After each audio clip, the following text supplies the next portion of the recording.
Good morning guys! Nandito ulit tayo sa ating munting kusina. In this video, magagawa po tayo ng shakoy or pilipit. Kailangan po natin 2 cup ng all-purpose flour.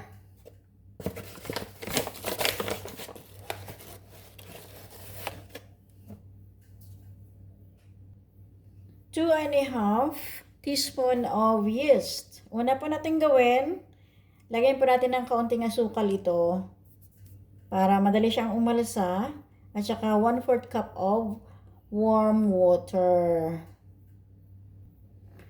Ito po yung pinch of sugar. Konti lang po at saka warm water.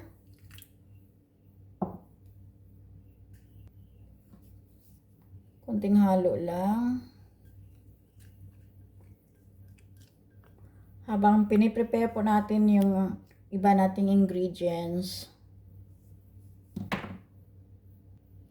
Pinch of salt. 1 tablespoon of vegetable oil or melted butter. 3/4 cup of fresh milk.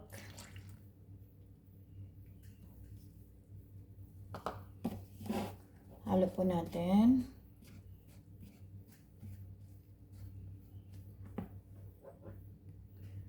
Umalsa na po yung yeast natin. Pwede na po natin ilagay.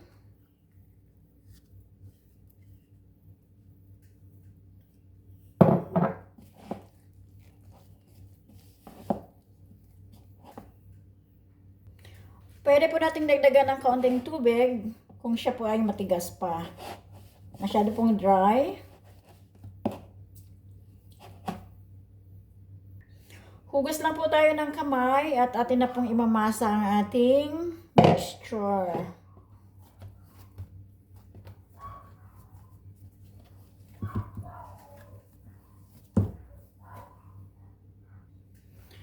After 5 minutes po, ito na po yung itsura niya. Makikita ninyo na makinis na po siya, malambot, makinis, tsaka elastic. Lagay po natin sa isang bowl. And then, takpan po, mga 1 hour. Kapag umalsa na po siya, tabi po natin yan. 1.5 hour po, ito na po itsura niya. Dumoble na po ang kanyang laki. So, isi-shape na po natin.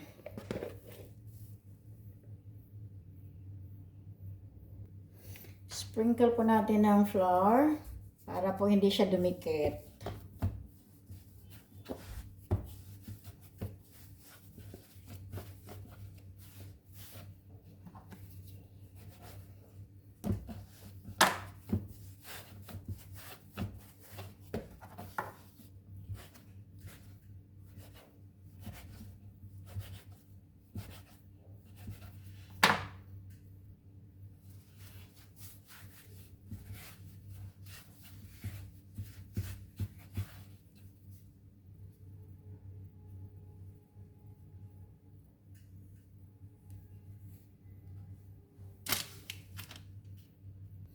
Ayan guys, tapos lang ating shakoy. Na-shape na natin. Ang ating gagawin ay paalasahin pa natin muli. Leave it for 20 minutes and then deep fry po natin. Ayan guys, ready for frying na.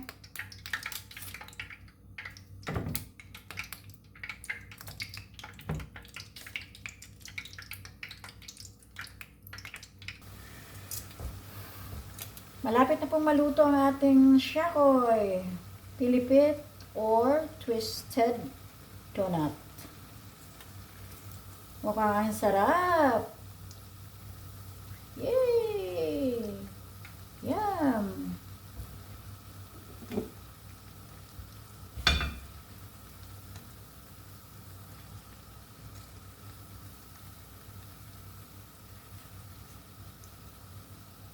Sarap nito pag may cook.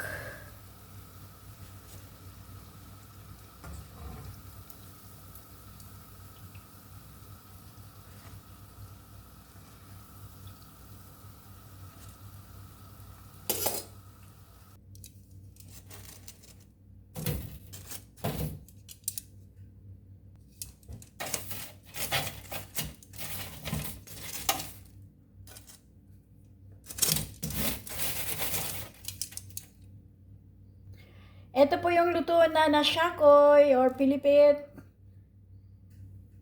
2 cups lang po yan na flour.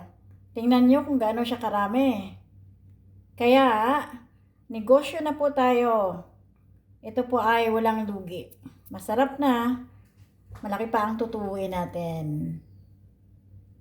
Kain tayo guys. Subukan natin. Napakalambot na shakoy.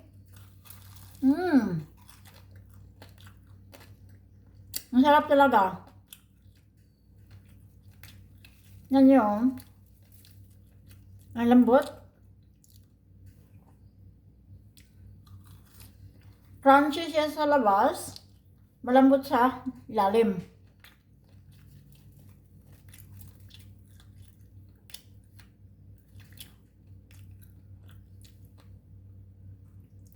Thank you for watching po.